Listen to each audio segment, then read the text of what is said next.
ladies and gentlemen, big round of applause, Alastair Campbell.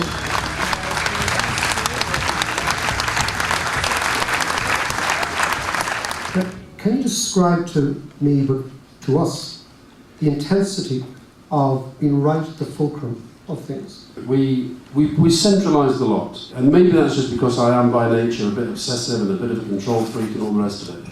So, for example, at weekends, I did want to know all the time what people were up to and what was going on and what the media were doing, what the Sunday papers were going to do, and who was going to be on the Sunday programmes and so forth. So in a sense I made her off from my own back. The other thing is that Tony, the book is littered with phone calls from Tony saying, you've got to have a rest, you've got to take a day off.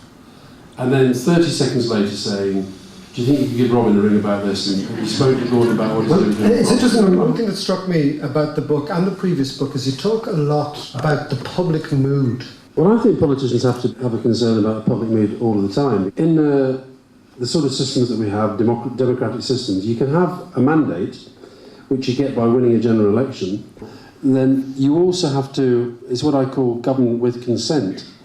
And you know, when you look at when things got really difficult, really controversial, say in relation to Iraq or something like that, the problem there, as well as being a difficult and unpopular decision, there were so many people opposed to it that that point about trying to govern with consent became more difficult. So the public mood is central. Let's look at the Blair years. I'm going to come on to Iraq in a wee while, but the initial euphoric period, the change period, the things can only get better period, there was a huge sense, and I lived in Britain at the time, that this was a new era, and that something huge was going to happen. You guys had it all. You could have communicated anything. It didn't feel easy, even with a big majority.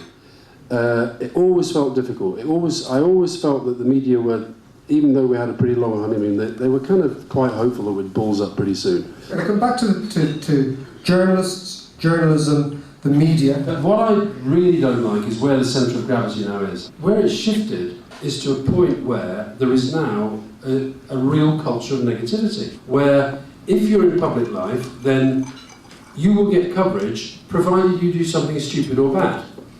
If you actually do something, if you sort of make a serious, sensible speech because you happen to be the minister in charge of a significant policy, don't expect to get coverage for it unless you say something stupid.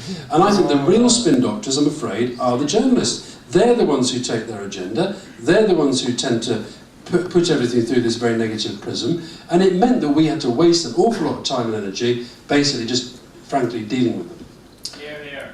Thank you, sir. No! No is a George lady clapping.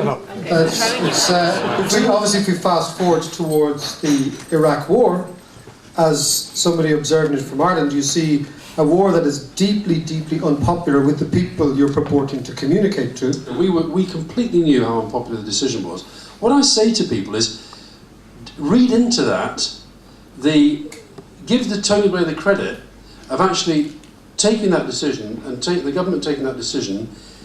Why would you do it unless you really, really believed it was the right thing to do when so many people were opposed to it?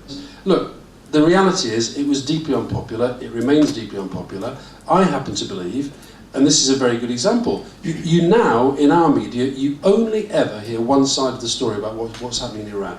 And there is another side of the story, there was another side of the story now, and I think over time, I think that decision will be shown to be the right thing to do.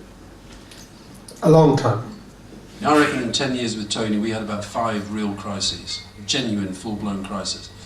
And all you can do in those situations is, in a sense, try your level best to almost get outside the bubble and try to be making, as you go, rational, clear decisions and then try to explain them to the public. That's all you can do.